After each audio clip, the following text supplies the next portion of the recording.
Chris Level here with another edition of, now this is a unique one because this is I'll be careful which I say first because this is like a swimming and diving for LCISD podcast. This isn't like pirate or patriot or pirate. This is just kind of all one. Is that fair? Exactly. Yeah. Exactly. You're one of one. I'm one of one. In that you are coaching student athletes at both schools. So, okay, take me through how that is now that we're several years into Liberty and we're doing the thing. I mean, how is that going? Oh my goodness.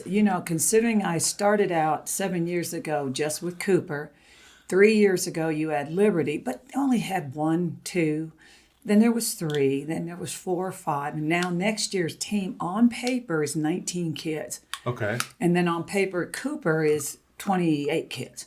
Okay. So you're getting close to about 50 total? For both schools. So Math. Yeah, there you go. Right, yeah. The star people will be so happy. Well, good. Yeah, because they weren't happy with me way back in the day when I was taking all the tests. I was not good at that. Anyway, I digress. But you're going to have about 50 kids next year. Right, and it's kind of exciting, especially for Liberty, because now you can say relay. First year that we had this school year, that they actually, boys had relays and girls had relays. And we had one last year, but the boys didn't have it. And so now this year, both relays went to onto regionals. This has got to be their year because it's a senior year for what you would say. We had the twins, the Gregory twins, and both of them will graduate. And both of them have been our state kids the last 2 years. Alexis went her first year as a diver. Trent went the second year as a diver. Alexis returned this year as a diver. But Dagan, their swimmer, has been with us all 3 years. So these 3 seniors, and we're hoping this year that Trent will go as a swimmer because we figured Lexi would be back. And we're hoping Savannah will be the next diver. And that should, for me, be done with diving because Cooper doesn't have any divers. We're done. Okay. This was the year of we finally run out of kids for diving. And you always you weren't necessarily coaching the diving. No. Somebody would help with that because that's that's a personal investment. The kids would drive to, you could go to Pete Regis and they had a Lubbock Dive Club, or they started going to Midland Dive Club and they would drive. And then Cooper has been really good, ISD, about allowing them to have what you call a S period. And so last period of the day, the kids would leave and drive to Midland, go to Midland to practice. Practice started at 4:30ish to about 7, and then drive home 2 to 3 times a week. Okay. And so, but Cooper had let them leave, last period of the day. And they're going to continue to do that for the Liberty divers because we don't have any Cooper divers. It's over. Okay. Yeah, the whole diving thing is always because we don't have a board. Yeah, that's right. Well, I mean, how like Pete Regis is the LISD facility. How many other facilities are there in town where you can go and practice? Well, we can actually practice. Well, Tech is our home base. Okay. And then in the winter, when we shut down for the 5 day, Tech shuts down because we're on Tech's student schedule. Yeah. So when Tech shuts down, we're done. We're out of the pool. Okay. So during our Christmas break, what we'll do is either 1 or 2 places. We have gone to South Plains. We've bussed out there and done their full pool facility. College. Yes, South Plains College. And then the other one we've done to Southwest Aqua. And they've given us 4 to 5 days. So both facilities have been great. Okay. It's just time-consuming Levelland, but it's still a great facility. Okay. And Southwest has been good to us too. Okay. So we'll find a place. There's not that many big old pools in the world, right? Or especially in our lovely city. I remember talking to you the first time that I did a show with you. We were on the other side of the building when we did it, and I was fascinated to find out. I can't remember how we got onto this because I think I said something like, if you were ever involved in another sport or something prior to swimming, or if you weren't doing swimming, but somehow we got on the fact that you worked for University of Houston. Houston, right. Back at what years was that? I worked in Houston from 79 to 83. 85. 85, okay. 85. For Jack Pardee. For work for Coach Pardee. And then I started with Bill Yeoman, who was always known as the father of the veer. Not that I know what that means, but he was the father. And then Jack came in with the infamous run and shoot. Run and shoot. And then a series of other coaches after that, and then I finally left. Yeah, because then John Jenkins was after John, and then Kim Helton, and yes. So how did you? How did you get into that? Well, and then I went and got my master's there, and I was in a class with two of the guys that worked in athletics and said something like, hey, we hire grad students to help monitor academic performance of the athletes. Gotcha. So I went over and applied, and then I ended up getting a position there and stayed there for a long time. And now you're the mother. I was there during the Phi Slamma Jamma era, so Okay. I'm always rooting for the Cougs, and I'm lucky too because I'm also a tech graduate, so I can get the best of both worlds. Yeah. Akeem Olajuwon and Clyde Drexler. Oh my gosh, and I still have my Phi Slamma stuff. Okay, the Smothers brother, Guy V. Lewis. Yes, and that towel. Then that towel with the checkers on it. With the checkers on it. Yeah, see? I don't have his towel though. But I got you, yeah, but I know what you're talking about. Okay, I just wanted to... I think that was always fascinating. It's always something I remembered about you because I remember those. Well, and it's interesting because they're red and white, and Cooper was red and white, and I thought it was kind of interesting. But when I was there, we were I don't know, we didn't have a facility. And so for some reason, we had the lowest level of facility. We didn't have the great dining rooms and the great, dining residence halls. And so we managed to get by. They ran through championships, had a Heisman Trophy, had a great basketball. And then you see all of these comes with all of these renovations and new facilities. And besides basketball, you wonder, can we do better? And then here I'm at Cooper, and not that Tech's a growth facility, but here we're doing it again with no facility, and we're doing okay. Yeah. We're doing okay. That's right. Talk to me about some of your. I wrote down some names like Sarah, because we'll bounce her back between schools. Sarah McLaughlin. Yeah, she is our highest finishing diver, and she finished seventh. This is the one This is the one that's gone. Okay. And she is up for All-American consideration, so we'll know that in June. Seventh in the state. Seventh in the state. Okay. Right. Okay. And we did 1 meter diving. 1 meter diving. Yeah, high school keeps low board. High school's trying to get to 3, but it's 1. Okay. It's okay. 1. Got it. That's the right. We step up and we. Okay. Yes. Okay. Instead of the platform like I exactly. see. In the Olympics. Okay. Yeah. Which is like. And that's what Midland has. All the platform, 3 meters and 5 meter, all the platform. I've always been fascinated by the diving when I watch it on a grand scale because they make no splash. Yes. They have the tiniest little towel. And then they walk off and they get out of the pool and they drop, but then they go get in another pool. I guess it's like the temperature is different or something. And now they're making the divers not get in that little hot tub. They go and stand in front of a kind of a shower with hot water on it. They don't want them sitting down. Okay. I guess it's a diving thing. And why do you want to do the water change temperature? Why do you want just to keep your muscles loose? Okay, got it. It was just always fascinating. Right. It's like, get out of one thing. I'm going to take this tiny little towel and I'm going to go get in another. Go get more water. I'm like, what happened? Okay. And the something you mentioned, Dagan Patterson. He is Liberty's number 1. Okay. And he had a tremendous year. We were so close to that podium. We thought we would podium this year, but he got 4th just by something seconds. Yes. In the backstroke. Okay, backstroke. And the 200 free was just a bonus for us because we can't seem to find his second event. He's fast enough, but the 2 was always, we know he'll be in the top 4 or 5. And so, but we know the back, and we know there's a senior graduation coming. So our goal is for him, again, we know he took regionals, we know he took district, is for him to, he didn't do what was regional, sorry, but him to get a call up and then him to, because we always, it's another story about what Andrews does and how we have district and regionals too close together. But anyway, Dagan was 4. He beats all the people at regionals, but we need that extra week of training. And then when he gets to state, he does, superb. But speaking of training, and I want to ask you about some more of your athletes in a second. But speaking of training, is swimming a lot like track in that there's this ramp up period, like where you train them? And we're not going to peak. We're kind of ramping up, and we want to be really good and our best at the right time. You're right, because, I think track does it too. You have the aerobics cycle. And then once all of that done and you get rid of the skills and, solidify all of that foundations, then you start putting in your anaerobic type exercises, your speed. Okay. So you start facilitating an aerobic base and then you add the speed. Because how fast you run or how fast you swim, a lot of that work is maybe done back in the fall. Yes. And it's like, And that builds off of it. Okay. Right? When you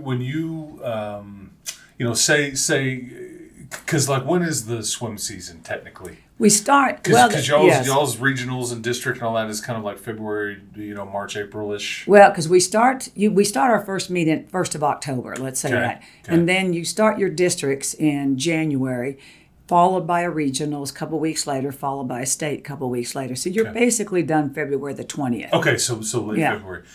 When they start in say when you're sitting there in September or in October and it's about to get going, how much improvement can one make from that time frame, and then like we fast forward like 4 or 5 months later?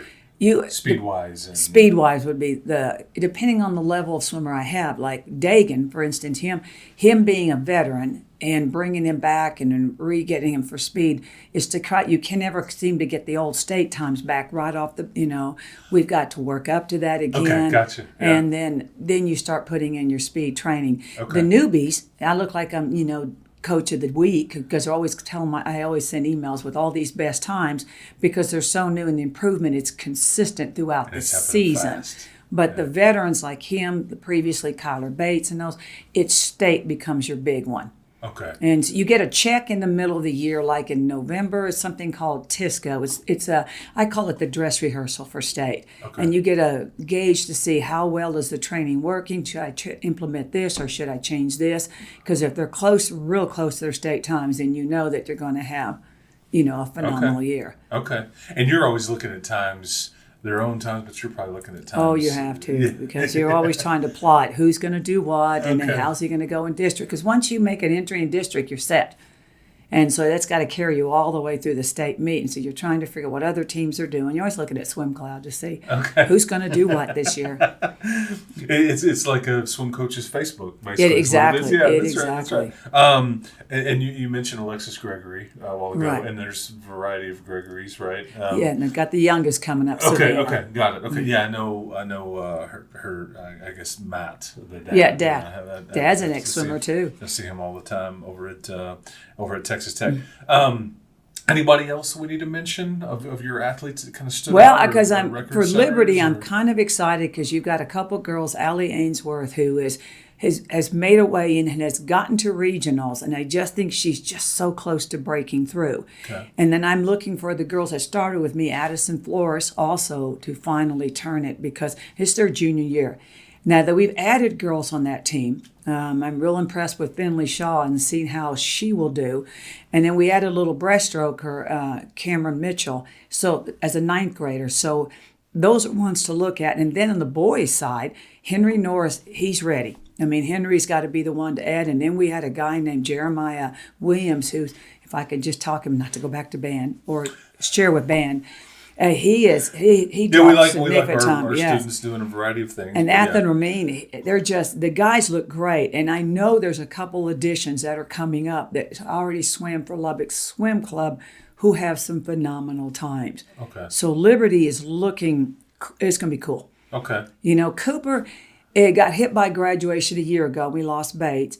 And then this year we got hit by another graduation with girls. The boys, we have a guy coming back off a tremendous shoulder injury, and we've got some up and coming. So this is a building year, and I've got some incoming girls, and we'll see. Okay, we'll see. That's what for a swimmer, the shoulder is that's where the trouble and we were talking about that, and I was asking a couple other sports, do they have problems with volleyball and basketball with shoulders? Because I swim, I've talked to swimmers that I've coached in LCISD, and I have not seen this much shoulder issues. But also I mentioned to him, I don't carry a backpack.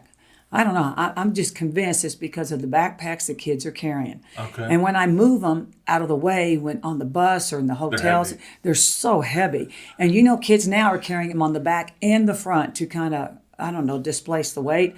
But they're heavy. And I'm wondering if that's the issue with, I don't know. Okay. I mean, Terry is doing a great job Coach Baxter in the weight room with us. He's got us rolling, but it's, why are we at this age of 14, 15, and 16-year-old having shoulder issues? They're too young. It's like a pitcher Yeah. for baseball and stuff. Yeah, and that shoulder, there's all those tiny little muscles in there that you got to develop. And that's what we keep telling kids, and I have to reiterate from that, because they get this dream. They go in the weight room, grab a big weight, and think they can. Yeah, no. Coach Baxter says, no, you got to have the support that supports the support of the support. And then we can, got to have all those muscles firing. Outside, inside, yes. on the top, all the different things. Is your coaching style, with what you do, are you more technique oriented, or are you more motivator, or are you more therapist? Well, you could say all three of them, but thank goodness with my assistant now, he'll be in my third year. He's put up with me. And his name? Alex Stoffa. And I mean, he is phenomenal. Okay. And now you can kind of be one or the other. Instead, one of us could be more technique. One of us will be more developing speed. One of us will be more aerobic type workouts. Okay. One of us will spend more time on a certain group that needs a lot more direction and more foundations, while the other one is making sure the advanced group is continuing whatever we set goals for in the workout. And having somebody on deck has been phenomenal for me. I mean, you can run to all 8 lanes and, okay, you do this, and you do this. I'll be back, But having Alex, I mean, it's a blessing. It's a blessing. So you're one that probably didn't have to raise your voice. You don't have to do that. You would think not, but I do. Oh, like I was born with the coaching voice. Like, come on, or is yes, or is it angry? Like, and a lot of it too, because the pool has a lot of noise. Oh yeah, and so splashing, too, yes, and so them to hear us all. And I've taught Alex, too, the simple things. You got to stand back and because Tech's got good acoustics in their pool, and project. But if you turn your head away to tell lanes 1 through 4, 5 through 8 doesn't have a clue. And so we're learning that, too. But with the kids, like you said, they finish at different times. The noise, is because it's a dome. And it's a little pressure in there. And you can hear, but you can hear people talking in the shallow end, but you can't hear me standing in front of you. Okay, yeah, it's fascinating. The acoustics. What's the hardest stroke to teach or to? To me, it's breaststroke, and maybe because breaststrokers which is the least violent. Yes. The least. But you know what? You can tell someone who's going to be good at it. I think you're born with it. You're not. It's not made. It's a stroke that kids just have the. But you're telling me that it's easier to teach the butterfly. Oh yes. Now kids just don't have strength, but once they can get a little stronger, that's an easier one. It's like doing freestyle. The kick, it becomes more like a mermaid, there. Yeah. And then the legs are both legs at the same. Arms. Sorry, at the same time. Okay. But breaststroke, it's the coordination of looking like a frog. And you would think, but no, a fly is much easier than the frog. Okay. Interesting. And how many different events? Is it like a track meet? In that it is. When you get into a swim meet, I can only have one athlete. He can only participate, or she can only participate in so many. Because you have track, you have people who specialize on the track and people who specialize in the fields. The only comparison we could make is the shorter versus a little bit longer. High school's not long events as compared to college. They cut some of that stuff out. And so then it's people who maybe specialize in a stroke versus someone who does all freestyle. And then the distances, nothing goes past, which I call it's a 500, which is not that far, considering what you could do in college. And then if you're doing all freestyle, and then you just, like varieties, it's like running the 400 or running the 100. It's one of those. And then there's always in between the twos. Your favorite female swimmer of all time to watch? There's some that's been really good recently. That's true. Yeah. Who's man, there's so many of them. Okay. Because they all do. Do you have a favorite swimmer that you? No, people they wouldn't recognize because it was back in the days. Mark Spitz or something. And I actually got filmed by his coach. When I was in college, I swam for Tech, and she took us to Indiana because she had worked under Doc Councilman, and so he analyzed our strokes as a team. Okay. That was brutal. I almost quit, after what he had said. So, but there was back in the day. Tough love? My goodness. You guys are not very good. Yeah, okay. So it was, those were back in that, and then, you can go to all the other current guys, but, the old ones are the favorites. Yeah, okay. And how hard is it, because since you did this as an athlete, how hard is it to teach? And you can't do it for them, but like, is it hard to transfer that information to a younger person? It's like, Coach, I don't really know what you're saying. Well, do it like this. I mean, how do you? Yeah, the hardest thing is asking them to be an athlete, because I'm getting kids for the first time to do something athletic. The time commitment, the discipline, the extra work, the sacrifice. My alarm didn't go off twice, so I just didn't come. I can't relate to that because we went, because that's what you did. You go in the weight room, you lifted hard. You did as your coach, and now we're a little softer with, they're not as, we always said they're not as tough as we were, and then, I didn't walk miles in the snow up a hill, to get to school, but it's just the toughness is what I'm missing. I have a few that are. Mental toughness. And the mental tough. Yeah. And that goes to all of the stuff we can talk about with their, all of the attraction to the media. And it's not how to swim or even a time. It's just like the commitment and all the things that it takes to. And getting kids to go to bed at night when they want to be on. Sleep is, quality sleep is like one of the is the best things. Because, they get up and they're there by 5:40, because I'm in there at 5:35 and they're walking in and they're tired. And my first thing is, when they're there, which is good, they're there. But a couple times is getting the routine is you get your homework. It used to be homework getting done, but it's that social time, which I don't know why they call it social, because you're on a phone by yourself anyway, but you're looking at whatever you're looking at. Social media time. Yeah. Yeah. I mean, I just call it media time, because they're not doing any socializing. That's you and I in this room. Just finding out where everybody's at. And they do, and for whatever they're doing, and they cannot seem to. And now with that blue screen and all the things you're talking about, can the brain relax and go to sleep? Preaching, yeah. Our parents or grandparents used to always say they just don't build things like they used to, and everything changes. I mean, it does. Yeah. But if you get the ones that commit and are disciplined, it really, I think, sticks out and shows up and probably translates. It does. And that's what we were talking about, is teaching them, and to become an athlete, and then all the little things, I'll take a little bit of commitment. Treat it like a professional, like a job. It's we always say too, because Coach Stoffa has that saying, when we walked out and a kid will be reminiscing or going over what he had his performance, and Coach Stoffa will go, "Hey, your job is over. You go back to work tomorrow. We're not going to talk about your job today." Okay. And so he always tells them that. So we're going to relax on whatever we're headed to do. Okay. He always tells the state kids that your job's over. Do it tomorrow. Be where your feet are. Yeah. Yeah. What you're doing at the time. Okay. So you mentioned we're waiting on some kids to find out about some All-American selections or some things like that. But like right now, we wound down, and now we're. What's the summer look like? Can they come see you in the summer? Is there a camp? There is. If they go to individual camps and sign up for it, UT and A&M, there's all kind of camps in Colorado. Lubbock has a swim club, and so you have what they call long course season. And so this is what they're doing similar to some of the other sports like baseball or volleyball. Yes. And you have meets you can go to and continue. But you want them to do that. Yes. Stay sharp. Stay sharp. Okay. Stay committed to the job. Exactly. Yeah. Okay. And then I guess we'll ramp it back up next fall. We can't wait to start again. I know. Plenty of space. Is it fun to try to tap into both schools? Is that weird at all? It is weird because do you got both logos on a shirt? I do. See right here. You do. Yes. Okay. Yes. Oh, on both sides. There you go. Yeah. There you go. That's right. Yeah. And that's the only one of its kind right there. Right there. Okay. So because this is kind of an individual thing, and there are different classifications. How does swimming break it down from like a soccer is like, hey, everything from I think 4A or below is all the same thing, and then 5A and 6A are does swimming break it down that way? Right. Swimming goes 6A. Okay. And then they break it to 5A. And now it's been 3 years, but they finally got 4A, a whole different category. So they go a week ahead of 5A and 6A state. So you're really busy. So you can focus on Cooper one time and then Liberty right. on We'll go 6 weeks straight. It's either somebody's district or someone's regionals or somebody's state. Right. And you and Coach Stoffa are like you're there the whole time. We're the whole time.